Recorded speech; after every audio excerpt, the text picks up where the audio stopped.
வாழை நம்ம தமிழ் சினிமாவில் ரொம்ப ஸ்ட்ராங்கான விஷயங்களை திரையில் ரொம்ப ஸ்ட்ராங்காக சொல்கிற ஃபிலிம் மேக்கர்ஸில் ஒருத்தர் மாரி செல்வராஜ். நான் நிறைய மேடைகளில் சொன்ன மாதிரி மாரி செல்வராஜ் வந்து எனக்கு ரொம்ப வருடங்களுக்கு முன்பாக கிரிக்கெட் ஆடும்போதுலேருந்து பழக்கம். அப்போ வந்து அவருக்கு நல்ல சினிமா பண்ணணும், செம்மையாக படம் பண்ணணுன்ற ஆசை இருக்குன்றது தெரியும். அவர்கிட்ட என்னென்ன கதைகள் இருக்குன்றது தெரியாது. பரியேறும் பெருமாள் முதல் படம் பார்த்தோன்னே என்னை பயங்கர சந்தோஷப்படுத்தினாரு, ஆச்சரியப்படுத்தினாரு.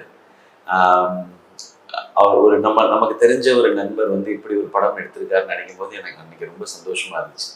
அதுக்கப்புறம் அவர் பண்ண எல்லா படங்களுமே நம்ம பார்த்தோம். கர்ணன், மாமன்னன் எல்லாமே அவருக்கு நிறைய பேர் வாங்கி கொடுத்தது. அவர் எப்படிப்பட்ட ஃபிலிம் மேக்கர்னு மக்களுக்கு தெரிஞ்சுது எல்லாமே.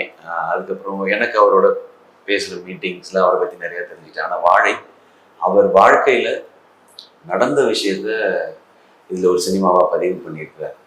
வாழ்க்கையில் நடந்த விஷயம்னும் போது ஒரு சந்தோஷமான விஷயத்த நம்ம பதிவு பண்ணுறோன்றதை தாண்டி அவருக்கு நடந்த ஒரு மிகப்பெரிய நிகழ்வை, மிகப்பெரிய சோகத்தை இந்த படத்தில் பதிவு பண்ணியிருக்காரு. எப்போவுமே எளிய மக்களோட வலியை, வேதனையை, கண்ணீரை, சந்தோஷத்தை, சிரிப்பை அவங்க வாழ்வியலை பதிவு பண்ணும்போது அந்த சினிமாவே ரொம்ப அழகாயிடுது. வாழையிலையும் அதே மாதிரி தான். மாரி செல்வராஜ் அவருடைய வாழ்க்கையில் நடந்த நிறைய சந்தோஷமான தருணங்கள், அது கூட அவர் வாழ்க்கையில் நடந்த ஒரு மிக முக்கியமான நிகழ்வை இந்த படத்தில் சொல்லியிருக்காரு. இந்த படம் பார்க்கும் பொழுது ரொம்ப நமக்கு நெருக்கமான ஒருத்தர்கிட்ட அவருடைய கதையை நம்ம கேட்குறத இந்த படம் மொத்தமாக அப்படிதான் உணர வைக்குது.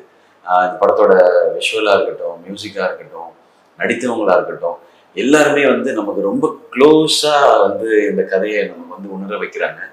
முக்கியமாக பொன்வேல், ராகுல், பசங்க 2 பசங்களையும் சொல்லிடுறேன். இவங்க தான் படத்தோட ரொம்ப மெயின்.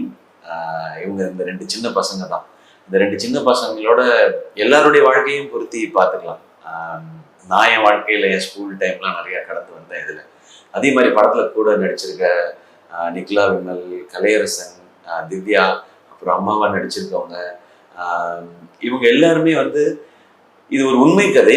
இது எவ்வளவு உண்மையாக்கணுமோ அதுக்காக நிறைய மெனக்கெட்டு இருக்காங்க. அவங்களுக்குலாம் என்னுடைய வாழ்த்துக்கள். நடிகர்களை வந்து நாம் எப்பவுமே நடிகர்கள் ஃபர்ஸ்ட் தெரிஞ்சிருவோம் இந்த மாதிரி படங்கள். ஏன்னா நல்ல கதை, நல்ல இயக்குனர், நல்ல பெர்ஃபார்மன்ஸ் இருக்கும்போது வெளியே தெரிஞ்சிருவோம். ஆனால் இதை கொண்டு வந்து சேர்க்குற டெக்னீஷியன்ஸ்ல தேனியேஸ்வர் சாரோட கேமராவாக இருக்கட்டும் அண்ட் சந்தோஷ் நாராயணோட மியூசிக், இது ரெண்டும் டாப் நாச், அவுட்ஸ்டாண்டிங்காக இருக்குது. நான் வந்து இப்போ உங்களுக்கு படத்தோட ரிவ்யூ சொல்கிற மாதிரி இருக்குது. பட் இந்த கதையை பொறுத்த வரைக்கும் அவங்க எல்லாருமே நான் ஹீரோஸாக தான் பார்க்குறேன். மாரி செல்வராஜ் மீண்டும் ஒரு முறை பெரிய திரையில் அவருடைய அனுபவத்தை பதிவு பண்ணுறது மட்டும் இல்லாமல் அவர் எவ்வளோ ஸ்ட்ராங்கான ஃபிலிம் மேக்கருங்கிறதையும் இந்த படத்தில் நிரூபிச்சுதான். நீங்கள் தேட்டருக்கு வந்து பாருங்கள்.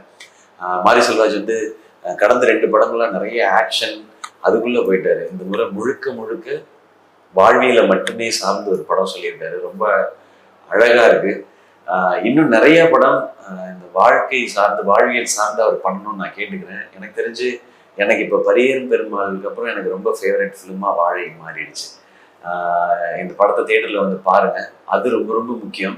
ஏன்னா நீங்கள் தேட்டரில் வந்து இந்த மாதிரி படங்களை பார்க்கும்பொழுது தான் இன்னும் இந்த மாதிரி படங்கள் நிறைய வரும். அண்ட் மாரி செல்வராஜ் என்பவர் யார், அவர் வாழ்க்கையில் நடந்தது என்ன, அவர் எப்படிப்பட்ட விஷயங்களை கடந்து இன்னைக்கு வந்து சினிமா பண்ணிட்டு இருக்காருன்றத தெரிஞ்சுக்கிறதுக்கு இந்த படம் ஒரு வாய்ப்பாக இருக்கும்.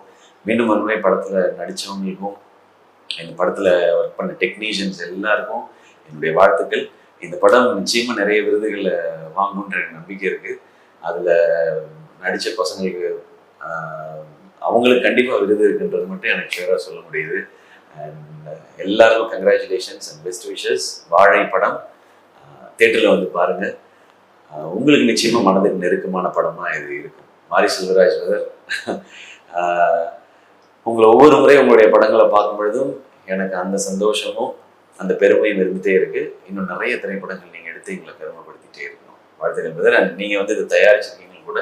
இந்த படம் உங்களுக்கு பெயர், புகழ், பணம் அனைத்தையும் உங்களுக்கு சம்பாதிச்சு தரட்டும். வாழ்த்துக்கள்.